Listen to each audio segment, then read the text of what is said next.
성도님들 혹시 이곳을 가보신지 모르겠습니다. 뭐 이집트의 카이로, 그리스의 아테네, 이탈리아의 로마, 그리고 터키의 이스탄불. 자, 이런 도시들의 특징이 뭡니까?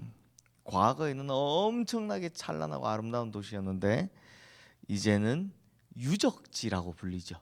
유적지가 되어서 가보면 옛날의 영화만 기억하게 하는 도시입니다. 이런 도시들을 여행해 보신 적이 있으신지 모르겠지만, 자, 이런 도시들을 볼 때 우리 성도님들 어떤 마음이 드십니까? 그냥 멋있구나, 이런 마음이 드십니까? 근데 정확히 이렇게 생각해 보면, 만약에 우리 서울하고 비교를 하면 여기는 그냥 옛날 그대로 있구나, 옛날에 엄청 화려했었구나 하는 일종의 안타까움 같은 마음이 듭니다. 참 대단하다는 생각이 들면서도 여전히 거기에 있구나라는 생각이 들기 마련입니다. 근데 우리 신앙도 이럴 수 있습니다. 과거에는 뜨겁고 열정이 있고 그랬지만 지금은 그 열정의 흔적만 남은 그런 경우들이 있죠. 예를 들면 로마의 콜로세움처럼 과거에는 엄청난 영화가 그 콜로세움을 통해서 볼 수 있었지만 지금 가보면 다 무너져 있는 그런 모습을 볼 수 있다는 겁니다. 자, 그렇다면 흔적만 남은 신앙인의 모습, 이 모습을 보시는 하나님의 마음은 어떠실까? 호세아 10장에서는 이제 과거의 영광만 남아있고 신앙의 흔적만 남아있는 북이스라엘을 바라보시는 하나님의 마음이 잘 드러나 있는데요, 우리 1절 2절 말씀 함께 읽겠습니다. 이스라엘에는 열매 맺는 무성한 포도나무라. 그 열매가 많을수록 제단을 많게 하며 그 땅이 번영할수록 주상을 아름답게 하도다. 그들이 두 마음을 품었으니 이제 벌을 받을 것이라. 하나님이 그 제단을 쳐서 깨뜨리시며 그 주상을 허시리라. 자, 원래 이스라엘은 뭐라고 하나님이 비유하셨냐? 열매 맺는 무성한 포도나무라고 말씀하십니다. 자, 열매 맺는 무성한 포도나무는 참 아름답기도 하고 또 풍성하기도 하고 주인의 마음을 흡족하기도 하고 또 기대하기도 하고 그렇겠죠. 그리고 그 포도나무의 열매가 주렁주렁 달려 있을 때 주인의 마음을 행복하게 만들어 줍니다. 이렇듯이 이스라엘이 열매 맺는 아름다운 포도나무라면 당연히 그들의 열매로 주인 되신 하나님을 기쁘게 하고 영화롭게 해야 하는 거죠.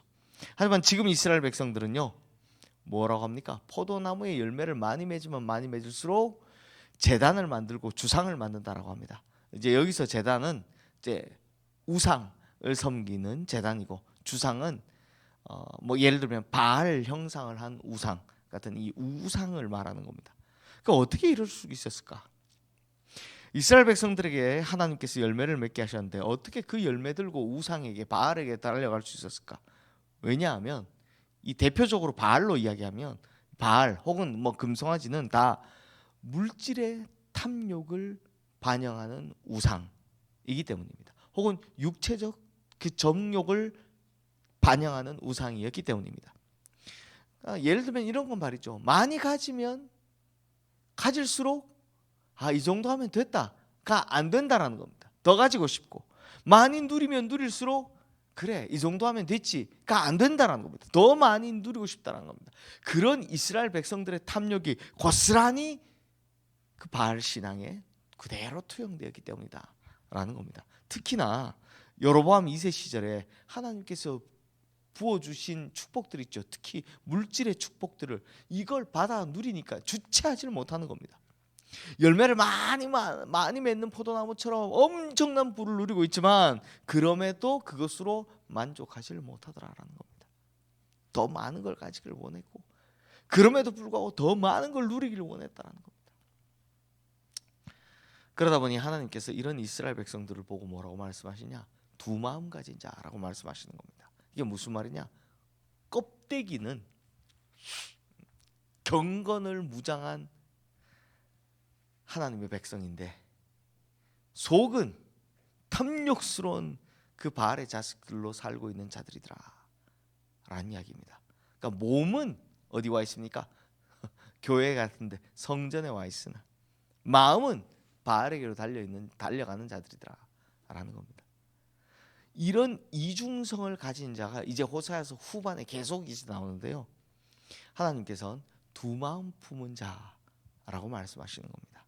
그러니까 우리식으로 표현하면 양다리 걸친 자, 이런 게 되겠죠. 근데 성도님들 참 생각해 보면 참 배은망덕하지 않습니까? 어떻게 이럴 수 있을까 싶은데요. 우리 3절 말씀이 그 이유를 알려줍니다. 우리 함께 읽어보겠습니다. 그들이 이제 이르기를 우리가 여호와를 두려워하지 아니하므로 우리에게 왕이 없거니와 왕이 우리를 위하여 무엇을 하리오 하리로다. 자, 이유를 딱 한마디로 이렇게 얘기합니다. 바로 하나님을 두려워하지 않기 때문에. 더 이상은 하나님을 두려워하지 않기 때문에. 그럼 어떻게 이게 하나님을 두려워하지 않을 수 있을까? 아마 성도님들 처음에는 그러지 않았을 겁니다. 처음엔 굉장히 무서웠을 겁니다. 어린아이가 처음으로 부모님 앞에서 거짓말 할 때 보면 티가 확 나죠. 티가 확 납니다. 막 입이 막 덜덜덜 떨리고 막 눈에 눈물이 이미 맺혀 있습니다. 이렇게 얼굴 쳐다보고 있으면 얘 거짓말 하고 있구나 막 티가 막 납니다. 뭐 스스로 막 나 거짓말 하고 있어요가 막 몸에서 막 덜덜덜덜 티가 납니다. 왜요? 무섭거든요. 거짓말하는 게 무섭거든요. 부모님 앞에서. 아마 이스라엘 백성들도 똑같이 그렇게 하나님이 두려웠을 겁니다. 내가 이래도 되나? 하나님 보시기에 내 마음에 걸리는데 양심의 가책이 느껴지는데 분명히 그 마음을 가졌을 겁니다. 그런데 작은 거짓말을 했음에도 혹은 작은 도둑질을 했음에도 문제는 아무 일도 일어나지 않더라는 겁니다. 그래서 우리 부모님들 근데 다 이제 자녀들을 거의 대부분 다 키우신 분들이 많으시니까 처음 거짓말하면 그땐 진짜 혼쭐을 내야 그다음 안 합니다. 이게 바늘도둑 소도둑 된다고 놔두면 난리가 나는 거죠. 근데 이게 아무 일도 안 일어나는 겁니다. 왜냐하면 하나님이 참으시거든요. 기다리시거든요. 그래서 보면 하나님의 특징이 보면 가만히 내버려 두십니다. 그러면 얼른 정신 차리고 하나님께로 돌아와야 되는데 근데 아무 일 없으니까 뭐라고 생각합니까? 점점점 간이 배 밖으로 나오기 시작하는 겁니다. 진짜 바늘도둑 손도둑 된다고 점점 더 큰 도둑 되는 겁니다. 그럼에도 더 큰 일을 해보고 더 큰 일을 해보고 그럼에도 아무 이상이 안 생기는 겁니다. 왜요? 하나님께서 로마서 말씀대로 실어내어 버리셨다. 즉 그냥 지켜보고 계시겠다라는 겁니다. 그러니 이제는 대놓고 도둑질하는 겁니다. 대놓고 거짓말하는 겁니다. 대놓고 이중적인 삶을 살아가더라라는 겁니다. 그래도 아무런 일이 일어나지 않습니다. 그러나 성도님들 그때 깨달으셔야 합니다. 하나님께서 나에게 기회의 시간을 주고 있다는 사실을 스스로 깨닫기를 바라면서 돌아오길 기다리며 참고 계시다는 겁니다. 이걸 못 깨달으면 진짜 끝이 오면 그 다음 기회가 없다는 겁니다. 그러니 하나님께서 여러 방향을 통해 가만히 계신 것 같지만 여러 방향을 통해서 말씀하고 계십니다. 그게 구약시대면 선지자일 수도 있고 꿈으로 나타나실 수도 있고 아니면 혹시 주변 환경을 통해 말씀하실 수도 있고 지금에 와서는 뭐 목사든 주변의 사람이든 누구를 통해서든 이렇게 말씀하실 수 있다는 겁니다. 그런데 대부분 깨닫질 못하죠. 그러니 이 사실을 끝까지 깨닫지 못하고 요대로 살아가다 보면 심판의 날이 다 왔을 때 생각만 해도 무서운데 하나님의 심판대 앞에서 하나님을 딱 마주보고 그때는 더 이상 피할 길이 없다라는 겁니다. 그러니 그때는 그냥 슬피 울며 이를 갈미 있으리라. 멸망의 구렁텅이로 내던져짐을 당하게 될 것이다라는 겁니다. 그러니 지금 그냥 가만히 하나님께서 지켜보고 계신 것, 그러니 내 인생에 아무 일도 일어나지 않는 게 얼마나 무서운 심판의 전조인지를 확실하게 알아야 한다는 겁니다. 이게 로마서 초반의 이야기입니다.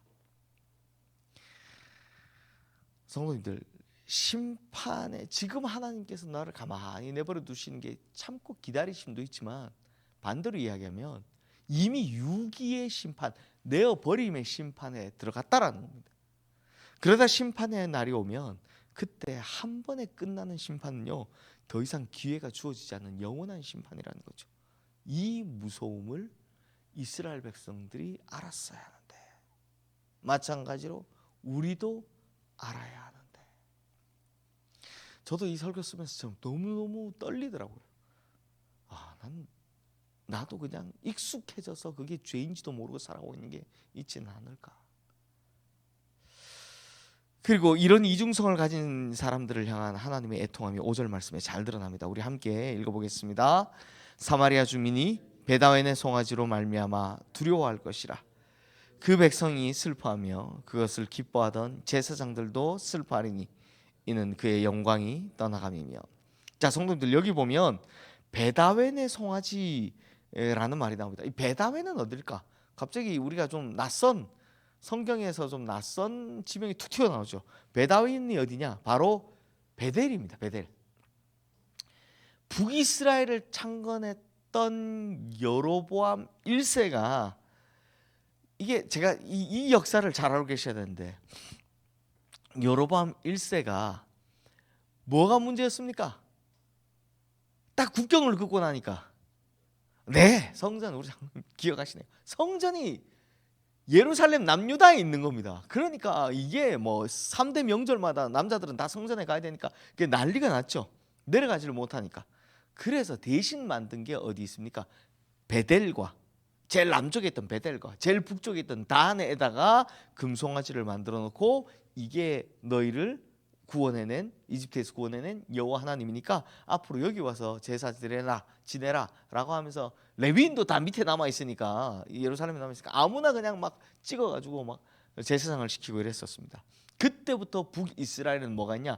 베델과 단에 이 금송아지가 있었고, 사람들은 이걸 섬기기 시작했습니다. 그런데 이 말씀에선 베델의 송아지라고 불러야 될 걸 뭐라고 부른다고요? 베다웬의 송아지라고 부르고 있다는 겁니다. 그게 왜냐? 그 이름의 뜻 때문에 그렇습니다.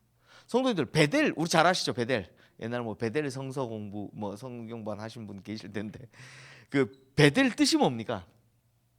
벳은 성경에 베들레헴도 마찬가지고 베델도 마찬가지고, 베트는 집이라는 뜻이고요, 엘은 하나님이라는 뜻입니다. 그러니까 베델은 하나님의 집, 베들레헴은 나중에 보면 떡집, 이게 베트가 집이라는 뜻입니다. 마찬가지로 베다웬은 어떨까요? 벳은 마찬가지로 집이고요, 아웬은 허무하다, 공허하다, 죽음, 이런 뜻을 가지고 있습니다. 그럼 뭐 벳아웬은 허무의 집, 공허의 집, 죽음의 집이라는 뜻을 가지고 있습니다. 성도님들, 이스라엘 백성들에게 베델은 어떤 도시입니까? 사실 첫사랑의 도시입니다. 자, 왜냐? 이스라엘이라는 이름의 원조가 누구한테서 나왔습니까? 야곱이잖아요. 그들의 조상 야곱이 하나님을 처음 만난 곳이 바로 베델이었거든요. 그 외삼촌, 형 에서의 장자권을 거짓말해가지고 뺏은 후에 형한테 맞아 죽을까봐 빨리 도망가라 그래서 막 외삼촌 라반의 집으로 막 도망가던 중에 한참으로 왔겠죠. 그 막 급하게 도망을 쳤으니까, 그러다 너무 피곤해서 잠이 들었는데, 그 꿈에서 천사들이 막 하늘 사닥다리를 타고 오르락내리락하고 그 보좌 위에 하나님이 계신 것을 보았던 그때가 바로 베델이었습니다. 그 장소가. 즉 이스라엘이 나중에 이스라엘로 이름이 바뀌는 야곱이 하나님을 처음 만난 첫사랑의 장소가 어디였다? 바로 베델이다라는 겁니다. 그래서 나중에 야곱이 보면 곤란한 일을 겪었을 때 어디로 돌아갑니까? 베델로 돌아가는 걸 볼 수 있습니다. 자기 딸이 강간당하고 그것 때문에 난리가 났을 때, 그때 베델로 돌아가자, 이 말을 하는 걸 볼 수 있죠. 그런데 이런 베델이 뭐가 됐다고요? 이제는 벳아웬이 됐습니다. 즉 하나님의 집 베델이 허무의 집, 공허의 집, 죄악의 집, 죽음의 집 벳아웬이 되었다라는 겁니다. 이게 하나님께서 보시기에 너무 애통한 거죠. 그래서 벳아웬의 송아지라고 이야기하시는 겁니다. 사랑하는 성도님들, 오늘 하나님께서 우리에게 이 말씀을 통해 우리에게도 묻고 계십니다. 너는 여전히 베델에 거하고 있느냐, 아니면 너희 속에 베델이 변해 벳아웬이 되었느냐. 그러므로 오늘 우리는 우리 각자의 믿음의 현주소를 한번 돌아봐야 합니다. 나는 과연 첫사랑의 아름다운 곳, 그 베델에, 내가 하나님을 처음 만났을 때 그 열정에, 그 베델에 아직도 내가 서 있는지, 아니면 그 처음 마음 다 잃어버리고 허무의 집, 공허의 집, 죄악의 집, 그 베다웬에 거하고 있는 건 아닌지 우리 스스로 정직하게 살펴봐야 한다는 겁니다. 행여라도 내가 더 많은 물질과 탐욕을 위해서 허무의 집, 공허의 집, 죄악의 집을 짓고 살아가고 있는 건 아닌지 이 믿음의 현주소를 살펴보시고 아무 일 없다고 가만히 있는 게 그게 좋은 게 아니라는 겁니다. 혹시라도 벳아웬에 계시다면 야곱처럼 다시 베델로 올라가시는, 특히 심판의 그 끝날이 오기 전에 하나님께로 돌아가시는 지혜로운 성도님들 되시기를 주님의 이름으로 축원합니다. 이 시간 오늘 주신 말씀 기억하며 우리 함께 기도하겠습니다.